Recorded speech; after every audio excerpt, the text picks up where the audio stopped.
Last week, the scientist David Suzuki was here to tell us what he thinks should happen to politicians who ignore or deny evidence that the Earth is heating up. Our politicians should be thrown in the slammer for willful blindness. If we are in a position of being able to act and we see something going on and we refuse to acknowledge the threat or act on it, we can be taken to court for willful blindness. I think that we are being willfully blind to the consequences for our children and grandchildren. It's an intergenerational crime. The problem is, if that should happen, if politicians were to be convicted of willful blindness to the fate of the Earth and future generations, there would have to be mass arrests and lots more funding for new prisons. We're not talking about a mere handful of culprits. It's hard even to know where to start. Perhaps with Marco Rubio, Republican senator from Florida. Back when he was a state legislator, Rubio favored cutting carbon emissions that contribute to global warming. But now, he's thinking about running for president in 2016 and has changed his tune, as ABC's Jonathan Karl learned this past weekend. I do not believe that human activity is causing these dramatic changes to our climate the way these scientists are portraying it. That's what I do not, and I do not believe that the laws that they propose we pass will do anything about it, except it will destroy our economy. As Paul Waldman wrote in the Washington Post this week, just about every potential candidate yearning for the Republican nomination publicly questions the scientific evidence of global warming. Among them, Ted Cruz, who says the last 15 years there has been no recorded warming. Bobby Jindal decries global warming as left-wing environmental theory. Rick Santorum calls climate change a beautifully concocted scheme. And Rand Paul says the Earth's 4.5 billion years old, and you're going to say we had 4 hurricanes, and so that proves a theory? These contenders have plenty of company, including the Republican leader of the Senate, Mitch McConnell of coal-rich Kentucky, who says he doesn't buy climate change and regularly scorns President Obama for talking about the weather.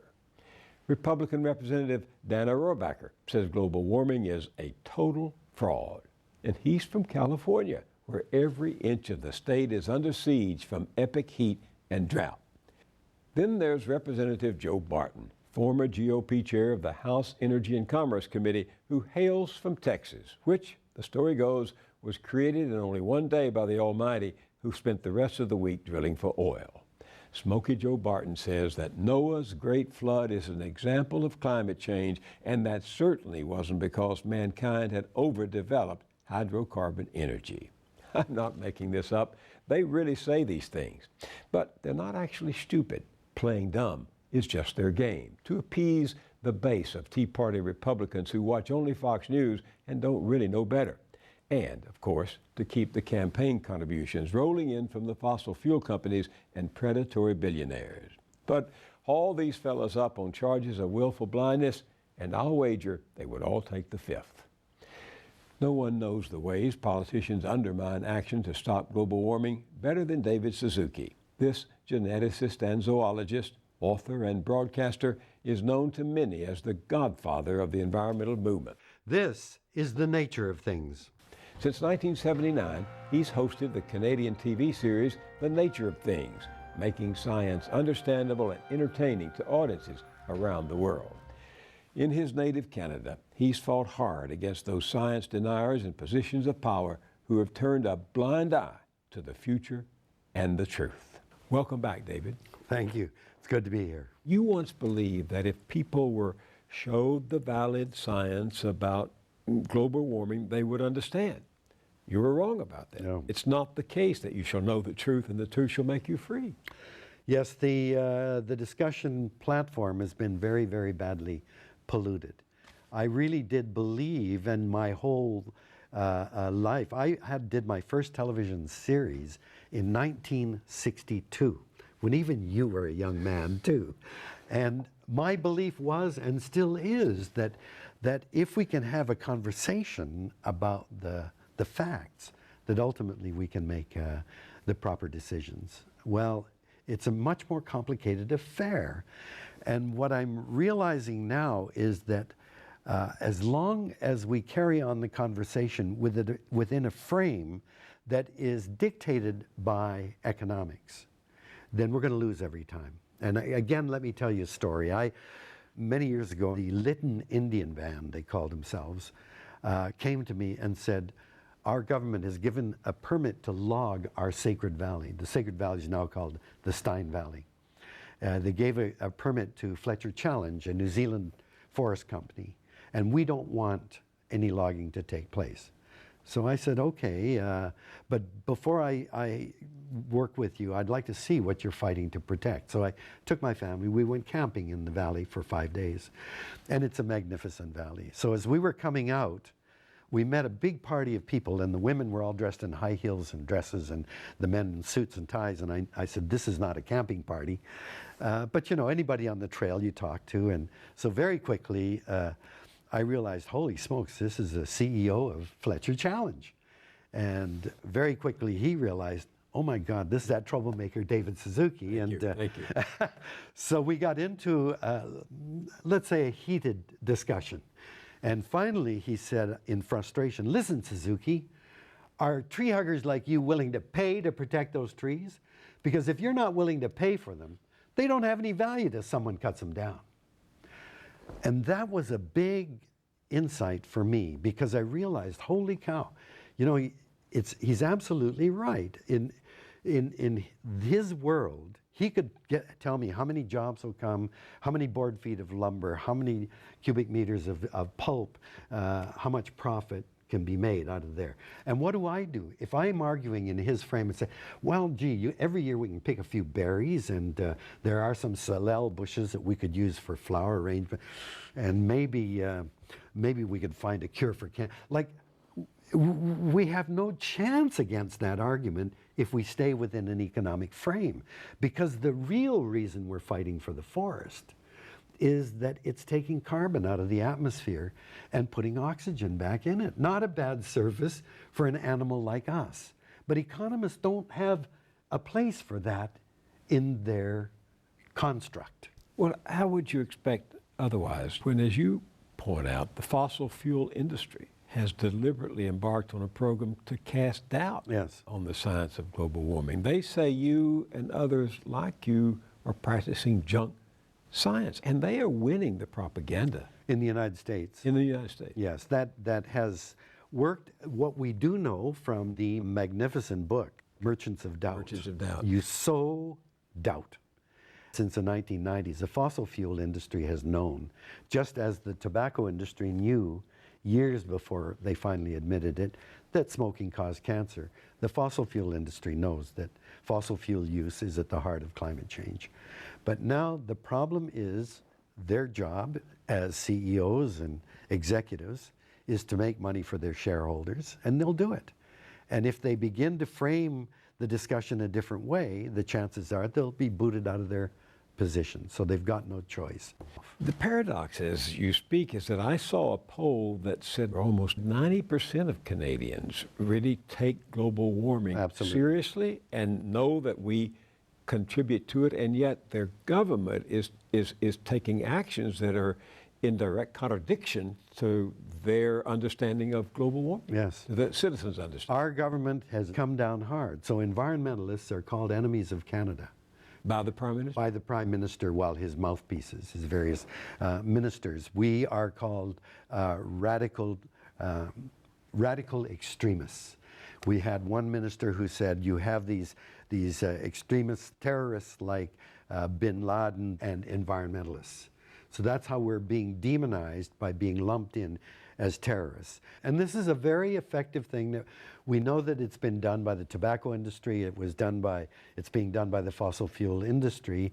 If you attack a person on the basis of their trustworthiness, their ulterior motives, anything to get away from dealing with what the issues they're raising, then, oh, but those darn scientists, they keep speaking out, so shut them down. We have fired a huge number of scientists working for Environment Canada. Well, I did read that your government has closed libraries in the Department of Oceans and Fisheries and Oceans. Fisheries and Oceans. That's right. Actually thrown out manuscripts into the garbage. I mean, that's like the burning of books.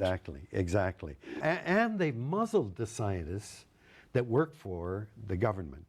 A scientist cannot go out and talk to the public about what they are finding in their area of expertise. They have to go through the government and be vetted by the government in terms of what they can say.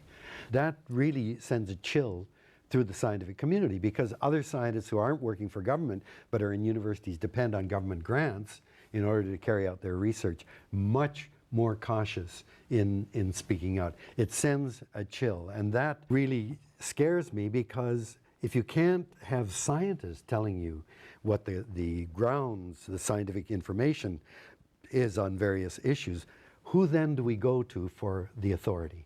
Do we go to the Bible? Do we go to the Quran? Do we go to these right-wing think tanks? In Canada, we have the Fraser Institute, a very right-wing think tank that gets a lot of play in the press. Is that what our source is going to be? That's why it's really important to me that scientists not only be freed, but be recognized as the most authoritative source of information on these various issues. And there was a Gallup poll in this country a few weeks ago that said despite rising temperatures and all of this strange weather we've been having, the percentage of Americans who care a great deal about global warming has been dropping from 41% 6 years ago to 34% today. What is it about human nature that wants to believe the worst can't happen? I don't know. I don't know. But I will tell you this. We think, or at least the science indicates, humans evolved. And I know in the United States the word evolution is loaded with all kinds of triggers, but in Canada we use evolution all the time because people accept it. The science suggests we evolved in Africa 150,000 years ago. And for 95% of our existence, we were nomadic hunter-gatherers. We had to follow plants and animals through the seasons. When you're a hunter-gatherer, you know darned well, you are utterly dependent on nature for your well-being and survival. 10,000 years ago, we begin this big transition from hunter-gatherer to farmer. The agricultural revolution ushers in this huge change. Now we don't have to follow, we can raise our food right where we live. And in 1900, there were about 1.5 billion people in the world. Only 14 cities with more than 1 million people. Most people still lived, and if you look at a map of the United States in 1900, the Midwest is dotted with all kinds of towns and villages, 150, 200 people. Those were the way that people lived. We lived in rural village communities because most people were involved in some aspect of agriculture. Come ahead 100 years to 2000. Now there are 4 times as many people, 6 billion people. More than 400 cities with 1 million people or more. Now in North America, the vast majority of people live in big cities. And in a big city, it's easy to think, well, as long as we have parks out there somewhere where we can camp and fish and play, who needs nature? In a city, my highest priority is my job. And the average child in Canada today spends 8 minutes a day outside and over 6 hours a day in front of a television, computer, or cell phone screen. So when you're living that way, who needs nature? Who even worries about the weather unless there's a tornado or some kind of freak event? And so we act as if these things are really not relevant to the way we live. I remember when William Nordhaus, one of the giants in economics at Yale, said, the impact of global warming is trivial economically. And I think that it's... We now know that's not the case. Of course, Right. Of course. See, young kids often ask me, Mr. Suzuki, how can I save the world? And I say to them, well, look, the world's not in trouble. We're in trouble, but the world's not in trouble. So don't worry about the world. But if you want to look to the future, environmentalism isn't a discipline or a specialty like being a dentist or an artist or a musician. Environmentalism is a way of seeing our place in the world and seeing our relationship with the biosphere.